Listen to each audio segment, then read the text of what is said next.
स्वागत है सब एग्जाम एकेडमी की एक और नई वीडियो में। दोस्तों आज की ये वीडियो जो है बहुत ही ज़्यादा खास होने वाली है, क्योंकि हम इसमें बताएंगे आपको सीआरपीएफ हेड कांस्टेबल मिनिस्ट्रियल की जॉब प्रोफाइल। काफ़ी इंटरेस्टिंग पोस्ट है, तो इसके बारे में हम जो भी चीज़ें बताएंगे, इसमें कुछ हमने लिख रखा है, इसके बारे में तो शॉर्ट पे हम कवर करेंगे। उसके बाद में हम रियल ग्राउंड में चीज़ें क्या है वो सारी चीज़ें बताएंगे। तो ज़्यादा आपको फोकस किस पे करना है, हमारे आवाज़ पे, ठीक है।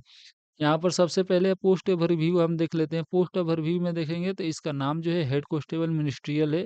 कैडर की बात करें तो मिनिस्ट्रियल कैडर के अंतर्गत आता है, और यहाँ पर हम लेवल की बात करें तो फोर लेवल के अनुसार 7 सीपीसी के अनुसार 4 लेवल के अंतर्गत आता है। और बेसिक पे जो है हमारा 25,500 से 81,100 रुपये है। नेचर ऑफ जॉब जो है एडमिनिस्ट्रेटिव टाइप का है, जैसे कि ऑफिशियल है, ठीक है।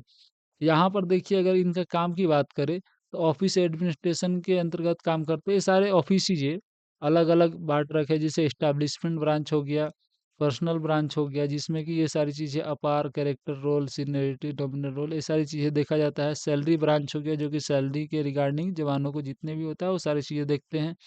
कोरेस्पोंडेंस ब्रांच हो गया, जैसे कि government circular, signal, message, office order, ये सारी चीज़ें देखा जाता है। और वहीं पर आपको कंप्यूटर वर्क तो ये सारी चीज़ों में लगता है, ठीक है। जितने भी ये बता रहे हैं, ये सब में लगता है कंप्यूटर वर्क। आपको ये सारी चीज़ों का नॉलेज होना चाहिए, ये सारी चीज़ों की ज़रूरत पड़ती है। MS Word, MS Excel, power point, email, data entry job, PDF work, online portal पे काम करना होता है, ठीक है। तो यहाँ पर डॉक्यूमेंटेशन का भी काम होता है, सारी चीज़ें डॉक्यूमेंटेशन से ही रिलेटेड है। जो भी एक जवान है, मान के चलिए उसमें जितने भी कागज़ात हैं, उनका मेंटेनेंस होता है, ए टू जेड। जैसे लीव हो गया, उनका प्रमोशन हो गया, कोई भी मैसेज वगैरह आता है तो उनको सारी चीज़ देखना, उसको रिप्लाई बना करके देना। कैसे एक मैनेजमेंट की तरह काम करते हैं, ये भी है ना। एक प्रकार से पूरे रिकॉर्ड्स जो होते हैं इन्हीं के पास होते हैं और इनके अंडर में ही होते हैं। तो ये हो गया इनका ओवरव्यू काम। अगर पोस्टिंग देखा जाए तो इनके बटालियन हेडक्वार्टर में होता है, ग्रुप सेंटर में होता है, सेक्टर हेडक्वार्टर में होता है, और रेंज ऑफिस में होता है, डायरेक्टर जनरल डीजी ऑफिस में होता है, ट्रेनिंग सेंटर में होता है, कंपोजिट हॉस्पिटल में होता है, पे एंड अकाउंट ऑफिस में भी होता है। और वर्किंग आवर्स की बात करें तो 9 to 5 इनका जॉब है, ठीक है। लेकिन ये टाइम फ्लक्चुएट भी होते रहता है, मान के चलिए ऑफिसर्स के ऊपर है। कभी 1-2 घंटा बढ़ भी सकता है, कम भी हो सकता है, ठीक है। अगर मान के चलो inspection, audit, election, VIP visit अगर कुछ होता है तो ये समय मतलब ऊपर नीचे हो सकता है, ठीक है। डेली वर्क इनका माने तो यहाँ पर अटेंडेंस, डाक receive, email check, file movement, letter drafting, data entry का काम है। रिपोर्टिंग सबमिशन करना होता है, ऑफिस की मीटिंग वगैरह होता है तो उसको पीपीटी वगैरह बनाना है, सारी चीज़ें इनको रिकॉर्ड अपडेट करना होता है। स्किल अगर रिक्वायर्ड क्या क्या चीज़ें हो इसमें ज़रूरत पड़ती है इस काम में, आपको टाइपिंग वगैरह आना चाहिए, फास्ट होना चाहिए, ठीक है। वैसे भर्ती ही लेता है 35, आपका इंग्लिश का टाइपिंग होना चाहिए, और हिंदी अगर करते हैं तो शायद 30, है ना। यहाँ पे कंप्यूटर का नॉलेज तो ऑब्वियस होना ही चाहिए, और MS office, file handling, communication skill और ड्राफ्टिंग स्किल, रिकॉर्ड मैनेजमेंट, ये सारी चीज़ें आपके अंदर स्किल होनी चाहिए। बाकी ये ट्रेनिंग होती है, ठीक है।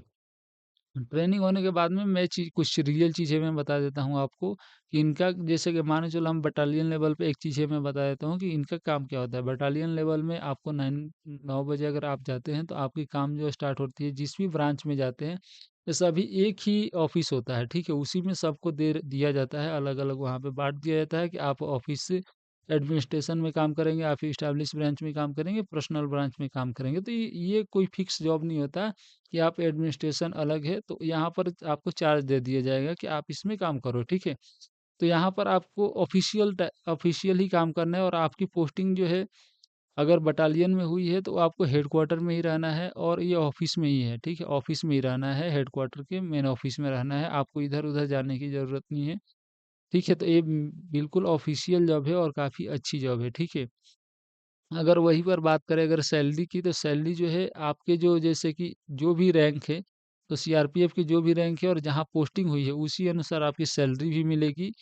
उनके सापेक्ष में जैसे कि जो भी अलाउंसेस, पे एंड अलाउंसेस लग रहे हैं वो आपको भी मिलेगा। जैसे हेड कांस्टेबल है और सामने वाला भी हेड कांस्टेबल एक जीडी का भी जवान है, तो उनके बराबर ही आपका मिलेगा, ठीक है।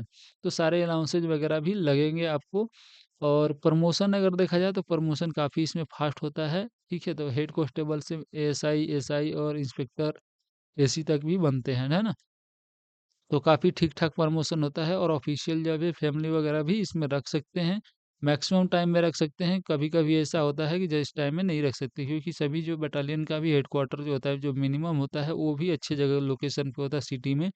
तो वहाँ पे आप रख सकते हैं, अगर नहीं रखना चाहते तो आप रह भी सकते हैं, वहाँ पे क्वार्टर जो मिलता है उसमें, है ना?